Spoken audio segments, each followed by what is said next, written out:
Good morning students. आज हम पढ़ेंगे an alien hand. Alien hand माने विदेशी, जिससे हम परिचित नहीं हो। विदेशी का मतलब जो होता किसी देश का दूसरा नहीं, जो दूसरे ग्रहों पर रहता हो, वो एलियन हैंड। एलियन हैंड उसका हाथ, एलियन का hand. Before you read, have you heard of the Viking mission to Mars? क्या आपने वाइकिंग मिशन के विषय में सुना है जो मार्स पर गया था? The national aeronautic and space administration NASA Viking mission to Mars compose of 2 spacecraft. अब ये जो है नासा जो है उन्होंने 2 स्पेसक्राफ्ट बनाए, जो अब देखिए वाइकिंग फर्स्ट, जिसका नाम वाइकिंग फर्स्ट और वाइकिंग सेकंड रखा गया है। और इसमें जो होता है जो होता है वाइकिंग फर्स्ट में एक आर्बिटर और एक लैंडर, एक आर्बिटर वाइकिंग सेकंड में लैंडर, मतलब एक आर्बिटर जो चक्कर लगाता है, दूसरा वहाँ लैंड करता है। The primary objective were to obtain image and sample of martian surface. अब जो था मार्टिन सरफेस पे, इसका प्राइमरी जो उद्देश्य था, ये वाइकिंग मिशन जो वाइकिंग मिशन था, वाइकिंग फर्स्ट और वाइकिंग सेकंड का, कि वहाँ उस मार्टियन सरफेस पे जाकर के लाइफ का पता लगाना, क्या वहाँ जीवन संभव है। तो जो होता है ये पहला जो वाइकिंग फर्स्ट जो है लॉन्च किया गया है। वाइकिंग फर्स्ट वाज लॉन्च्ड 20 अगस्त 1975 और अराइव्ड एट मार्स ऑन 19 जून 1976 में। देखिए 1975 में इसे भेजा गया 20 अगस्त 1975 और पहुंचा 19 जून 1976। और वाइकिंग सेकंड को जब लॉन्च किया तो 9 सितंबर 1975 को और पहुंचा 7 अगस्त 1976 को वहाँ मार्टियन सरफेस पे। Beside taking photograph collecting other science data on martian surface, ये कह रहा है एक केवल फोटोग्राफ्स और कलेक्टिंग अदर साइंस डेटा ही नहीं, 2 लैंडर्स कंडक्टेड 3 बायोलॉजिकल एक्सपेरिमेंट, मतलब बायोलॉजिकल एक्सपेरिमेंट में वहाँ पॉसिबिलिटी लाइफ की देखना था। तो as of no there is no clear evidence of presence of live micro organism. वहाँ कोई अभी लाइफ का वैसा नहीं पूरा पता चला है कि वहाँ संभव है कि नहीं। और इन द सॉइल, उस मिट्टी में जो लैंडिंग साइट हुई, नियर जो लैंडिंग साइट के पास, अब जहाँ उतारा गया था उसके आसपास कहीं कुछ नहीं मिला कि वहाँ लाइफ संभव है। Tillu and his parents live beneath the surface of A planet under artificial condition. Tillu और उसके माता पिता एक आर्टिफिशियल कंडीशन के, एक प्लानेट के सरफेस के नीचे जो होता है आर्टिफिशियल कंडीशन मतलब जहाँ प्राकृतिक चीज़ें अवेलेबल ना हो। प्राकृतिक चीज़ों में जो होता है हमारा आ जाता है, जो हमें गॉड की तरफ फ्री में मिला है लाइफ को पॉसिबल बनाने के लिए। लाइफ को पॉसिबल जैसे पानी, हवा, धूप, ये सब चीज़ें जो होती है हमें लाइफ को क्या, यही सब जीवन की क्या होती हैं, है ना, जीने के लिए यही सब चीज़ें चाहिए ना। तो वहाँ ये संभव नहीं है जहाँ ही रहते हैं। Tillu has heard the read about the sun star. अब टिल्लू जो है पढ़ा है, सुना है किसके विषय में? सन्स के विषय में, स्टार्स के विषय में, लेकिन उसने कभी देखा नहीं स्टार्स को और सन को।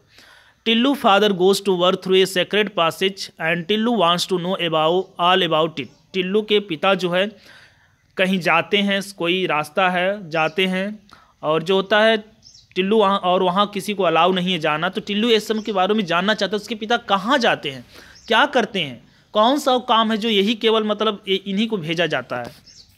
आइए स्टार्ट करते हैं। Tillu, how have you been told not to go that way? Tillu, तुम्हें कितनी बार बताया गया है कि तुम उस रास्ते पर मत जाया करो। But why does daddy go there every day? परंतु डैडी क्यों जाते हैं? Because that is his job. Tillu, क्योंकि जो है टिल्लू की माता कह रही है कि तुम्हें बताया गया कितनी बार कि तुम उस रास्ते पर मत जाया करो। तो टिल्लू कह रहा है कि परंतु मेरे डैडी जी क्यों वहाँ जाते हैं? तो कह रहे हैं कि क्योंकि यह उनका काम है। दैट वे अंडरग्राउंड पासेज, और जो रास्ता वो अंडरग्राउंड पासेज है। Tillu father went every day for work long that passage. और टिल्लू के पिता रोज जाते हैं उस रास्ते से।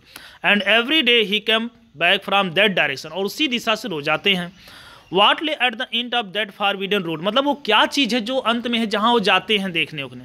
Not only Tillu but a great majority of community would have like to no.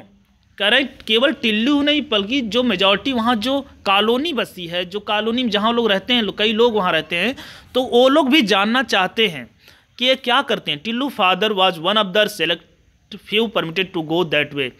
Tillu के पिता उन लोगों में से केवल एक हैं जो सेलेक्ट किए गए हैं वहाँ जाने के लिए। The above conversation invariable took place between Tillu is mother in one very stated on the following his father. कर टिल्लू के और उसकी माता के बीच ये कन्वर्सेशन चल रहा है कि जब कभी इंस्टेटेड ऑन फॉलोइंग फादर, जब कभी वाद करता कि अपने पिता को क्या होता है फॉलो करे, जाए उनके पीछे में। टुडे हाउएवर वाज डिफरेंट, लेकिन आज जो है कुछ अन्य है, विभिन्न है, अलग है। Tillu father was enjoying a siesta at home, Tillu manage to get a hole of his security card. अब जो होता है टिल्लू के सिएस्टा माने होता है जब हम दोपहर का लंच लेकर के रेस्ट करते हुए, रेस्ट जो होता है सिएस्टा होता है। तो टिल्लू के फादर इंजॉइंग करते siesta at home and Tillu manage to get hold of his security card, और टिल्लू जो किसी प्रकार उनका कार्ड पा जाता है।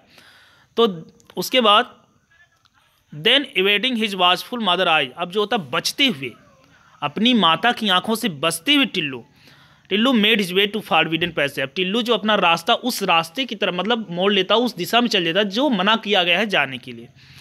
ए metal door barred his entry, a metal का डोर है धातु का, और वार्ड कर देता, रोक देता उसके रास्ते को। But Tillu had watched his father slip the magic card into the slot, लेकिन टिल्लू ने देखा था अपने पिता को कि जो कार्ड है वो एक स्लॉट में दरार में डालते हैं। ही डिड सेम, वो भी उसने किया। डोर ओपन्स नॉइजलेसली, अब जो डोर है धीरे से खुल जाता बिना आवाज़ के। A bell lit passage seem to beckon him, जैसे एक पासेज हो रहा है तो निर्देशित कर रहा है कि आप जाइए। Snatching the card which ate come out another slot, जो होता है अब निकाल लेता, कार्ड को निकाल लेता, दूसरे स्लॉट से आता है, दूसरे दरार से आता है दीवार में। Tillu started his march along gentle upward slope for a passage lead from the underground habitant to surface of planet. अब जो होता है वो रास्ता चला जाता है अंडरग्राउंड हैबिटेंट से सरफेट ऑफ प्लानेट की तरफ। Tillu looked forward to seeing the sun, if it was day time star it was night about which he had heard and read so much. अब टिल्लू जो होता है अब आगे बढ़ने लगा कि उस सन को देखने के लिए, जो दिन के समय और रात को स्टार्स को जो उसने सुना और पढ़ा था, इतना दी। But alas that was not to be, लेकिन ऐसा दुख की बात है कि ऐसा नहीं हुआ। Tillu had under estimated the security arrangement, अब जो टिल्लू जो अंडर आकलन कर लेता जो सिक्योरिटी अरेंजमेंट हुआ वहाँ व्यवस्था जो इस सूरत, तो invisible mechanical device already detected photograph the small children. अब जो था जो मशीन लगी है तुरंत वो डिटेक्ट कर लेती है, पहचान लेती है कि कौन है वो स्मॉल, कौन बच्चा है, इंट्रूडर मतलब बिना प्रवेश के कौन जा रहा है। Send his picture to the central bureau where it was thoroughly checked. अब ये जो होता है तुरंत उसको फोटोग्राफ डिटेक्ट करके तुरंत उस सेंट्रल ब्यूरो को भेज देती है कि ये क्या हो रहा है, checked. And before he had advance 10 passage strong hand fail heavily on his shoulder, जैसे वो आगे बढ़ने वाला था कि एक जो होता है कोई आकर उसको पकड़ लेता है हैवली उसके shoulder. Gently but firmly he was escorted by, gently पकड़ता लेकिन फर्मली तेज से, he was escorted by security staff back home to anxious and angry mother. अब जो होता है वो जो होता है सिक्योरिटी स्टाफ जो होता है पकड़ करके इसकी माँ चिंतित और क्रोधित इसकी माँ के पास भेज देता है।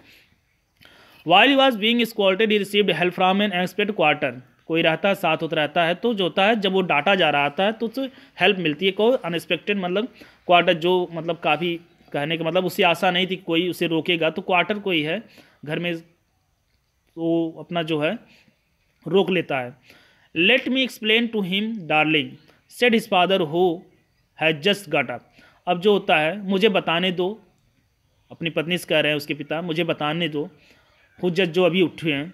इफ़ इज़ प्रॉपरली ब्रीफ्ड, यदि उसे प्रॉपरली समझाया गया था, ब्रीफ किया गया होता, ब्रीफ्ड मीन्स होता समझाया गया होता, he will not do such thing again, लेकिन वो करेगा नहीं। यदि वो समझाया जाता बढ़िया से, यदि उसे समझाया जाता तो वो नहीं करेगा ऐसा।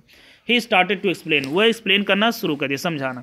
Listen Tillu, I work on a surface where ordinary person can not survive because air too thin to breathe and where the temperature slow and you would freeze to death.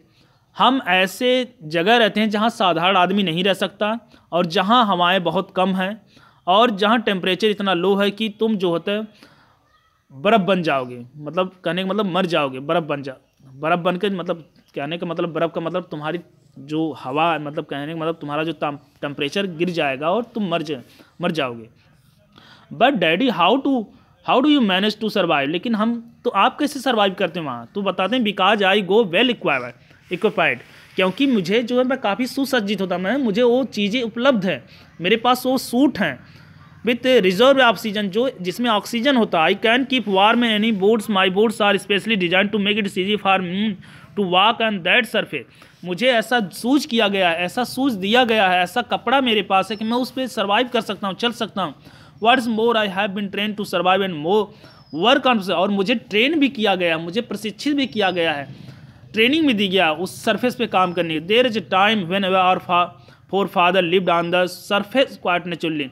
एक समय था जब हमारे पूर्वज रहते थे इस सरफेस पे, मतलब जहाँ सूर्य उर्य अवेलेबल हों, जगह जहाँ चाँद है, जहाँ स्टार्स हैं। लेकिन अब बता रहे हैं indeed they did so millions of year, लेकिन वो वास्तव में जो होता है मिलियंस ईयर्स बता रहे हैं कि बट टाइम चेंज। लेकिन अब जो समय बदल गया है, the very sun which I provide as a sustain turner result, जो सन हमें इतना अच्छा रोशनी ये सब प्रकाश देता था, वो बहुत निर्दयी हो गया, बहुत कठोर हो गया। कहने का मतलब उसका टेम्परेचर बहुत तेज हो गया। इट चेंज ओनली स्लाइटली, ये चेंज तो थोड़ा सा हुआ, लेकिन change was sufficient upset the balance of nature on the planet. लेकिन इस प्लानेट पे जो होता है उसका जो थोड़ा सा चेंज हम लोगों के लिए ज़्यादा हो गया। First the bird became instinct, पहले तो चिड़िया जो होता सुलग करके राख हो गई।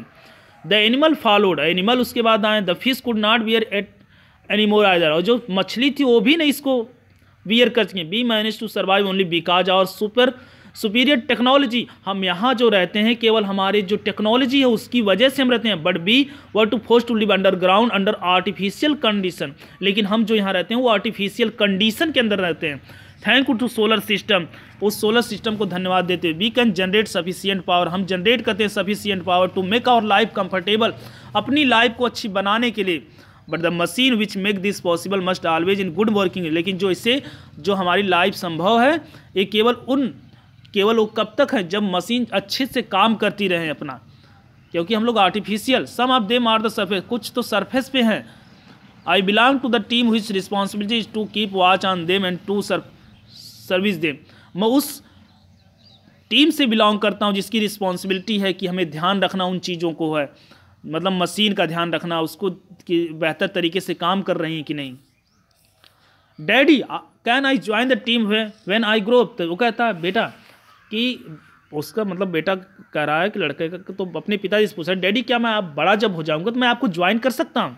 Of course if you want to, तुम जरूर कर सकते हो। हिज सेड हिज फादर, उसके पिता ने कहा but father you must be good boy and do as your parent tell you, और तुम्हें इसके लिए अच्छा लड़का बनना चाहिए और अपने जो पेरेंट्स तुम्हारे कहें उसे मानना चाहिए। His mother had a usual has a last word, उसकी जैसे तुम्हारी माँ, हिज मदर हैड यूजुअल, जैसा कि उसकी माँ कहती हैं। थैंक यू, आपको सेकेंड पार्ट नेक्स्ट वीडियो में कवर करेंगे।